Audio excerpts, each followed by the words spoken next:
Here are some steps you can take. Apply what you think will work. Briefly write down the motivational factors that sustain you and what you can do to sustain them. This little bit of motivational planning can give you strong perspective on how to think about supporting the motivation of your employees. Make a list of 3 to 5 things that motivates each of your employees. Have your employees actually fill out a list of motivational factors, the things that would get them motivated in their job. Compare your answers to theirs so you can recognize your differences. And then meet with each of your employees to discuss what they think are the most important motivational factors to them. Lastly, take some time alone to write down how you will modify your approaches with each employee to ensure their motivational factors are being met.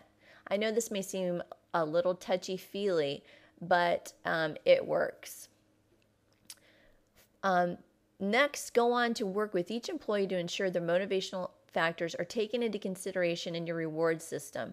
For example, their jobs might be redesigned to be more fulfilling. You might find some more means to provide recognition if that's what's important to them. You also might develop a personnel policy that rewards employees with more family time or time off.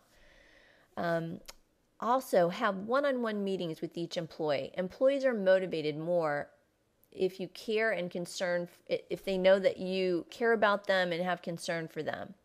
Get to know your employees, their families, their favorite foods, the name of their kids, their pets. This can sound manipulative, and it will be if it's not done sincerely.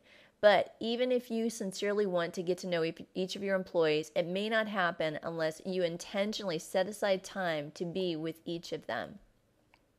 Finally, cultivate strong skills in delegation. Delegation includes conveying responsibility and authority to your employees so they can carry out certain tasks. However, you leave it up to your employees to decide how they will carry out those tasks. Skills in delegation can free up a great deal of time for managers and supervisors. It also allows employees to take a stronger role in their jobs, which usually means more fulfillment and motivation in their jobs as well. Some additional steps you can take is to reward it when you see it. A critical lesson for new managers and supervisors is to learn to focus on employee behaviors, not on employee personalities. Performance in the workplace should be based on behaviors towards goals, not on popularity. You can get into a great deal of trouble legally, morally, and interpersonally by focusing on how you feel about your employees rather than on what you're seeing with your own eyes. Also, you should reward good performance right after you see it.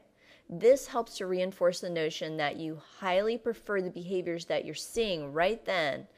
Often, the shorter the time between an employee's action and your reward for the action, the clearer it is to the employee that you like that behavior.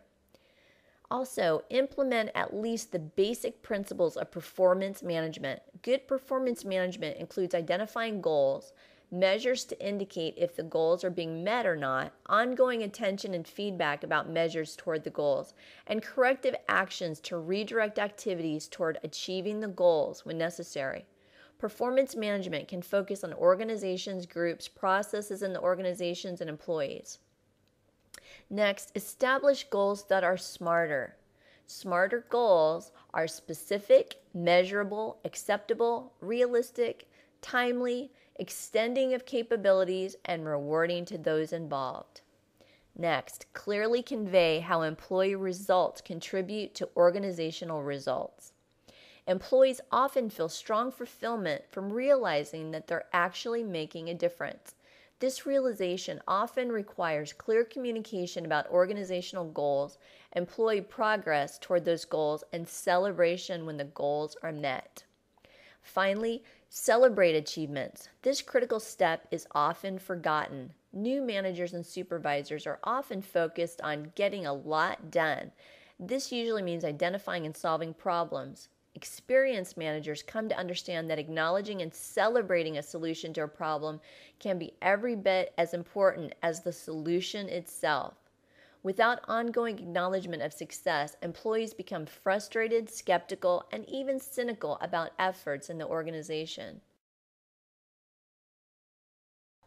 So after you're done celebrating employees' achievements, make sure that your employees also hear from their customers what they're doing right and what they're doing wrong, whether those are internal or external customers. For example, if the employee is working to keep an internal computer system running for other employees in the organization, then have other employees express their gratitude to that employee. If an employee is providing a product or service to external customers, then bring in a customer to express their appreciation to that employee. Lastly, before I let you go, one final tip. Admit to yourself and to an appropriate someone else, if you need to, if you don't like an employee. Managers and supervisors are people. It's not unusual to just not like someone who works for you.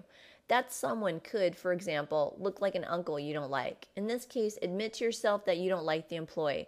Then talk to someone else who's appropriate to hear about your distaste for that person. For example, a peer or your spouse. Indicate to that person that you want to explore what it is that you don't like about that employee, and get a clear perception of how you can accomplish a positive working relationship with that employee. It often helps a great deal just to talk out loud about how you feel and get someone else's opinion about the situation. As I noted, if you continue to focus on what you see about employee performance, you'll go a long way toward ensuring that your treatment of employees remains fair and equitable. Well, thank you so much for joining me for this chapter on motivation. I look forward to reading your work.